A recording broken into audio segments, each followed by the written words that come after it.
Temele karan, temele karan. Assalamu alaikum, hurmatli obunachilar. Sog'misizlar, omonmisizlar? Hammaga yaxshi ekan. Bizimizning Elotda, Otmidon mahallasi, Miskinotda, xudo xolosa, Miskinot ko'payamda. Shunday zo'r sabay bo'lxona ochilibdi. Sizlarga bir yandan donishtirib o'tamiz. Bunda bo'lxonalar, bo'lxonalar. Mana bitta so'mdan o'qiyapsizlar. Oha, fotoğraf mesela bize yokta geldiğimize göre arzan. Tüm fotoğraflar içerisinde inşallah yine. 45 tane oturuyor, Türk ondan veririz. Var ha? Hani çekim atışı bir hani göstereyim 800 gramlık sazonlar 40 milyon çıktı yine 800 gramlık. Eğer bundan kek tarafı olsa kımmatırak belki işte 800 gramlıkları 40 milyonlar. Ondan sonra 40 milyonlar sazon olmaz. Sazon olmaz. Fakat işi Şamalat mahallasında Miskinot yana girese telefon numaralarını koyamız. Bu da olmasa gelsenize 800 gram 700 gram çıkan sazonlar 40 milyon oldu. Hiç de yok da yok bak. Akbal bak oldu. Akbal'dan göstereyim. Akbal'dan Futboluna bir yarım kınalı, 40 kilo yettiyiz. Yaşında etrafında.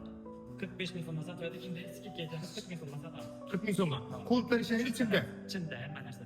Değil mi? Soğuksun onu, ne de o, burası oladı. Sana çöprak bulsa bundan Amazon buluşmuşlar. Toylara mesela sadakalara alır. Ama kilo 80 kilo değil bulsa bundan Amazon buluşmuşlar. Geliştirir diyor.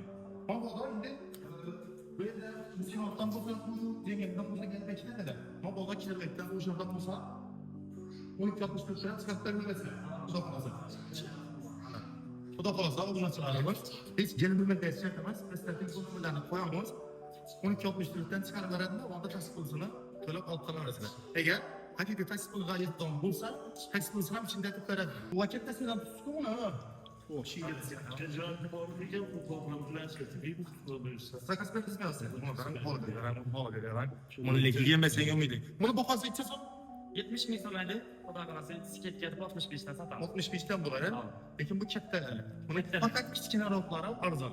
Peki sifatlardır, yapıştırıp bulutlarından falan olsa. 10 kilo, 15 kilo da olsa da bundan amorzalarla tutar ödemiz. Kettesine. 10 kilodan bir sırada sakesi içinde bulunma. Burada. Ondan sonra leyken bunu almasazlar olmaydı leyken buna kadar sazonlara kadar. Kovdarlardan bir sürü temsilcileri. O buna sıra bu bol veren, bunu rengine kadar bazı yolda sifetletiği, işletip sonra deyip konuştular. Helim bu akım olup, bir sazlatmasan hiç kılan. İnan da skitçe, bir rekçe. Bonusa kadar. Şimdi 2 kilo boğuluk asazla, 3 kilo boğuluk asanızla yapsınlar asazla. Bakın, bir dona noğuna, bir dona soğusu için. Bunun imkanı olma. Fakat şöyle Miskinot yanında pestel ömürlerini koyu bir kitlerini sıfırla alsan durup balıklar çıkarırsın. Bunun artık imkaniyeti yok. Fakat geliş yeri, ne iş geri? Tamam. Tamam burasılar. Sağ olun, selamet olun.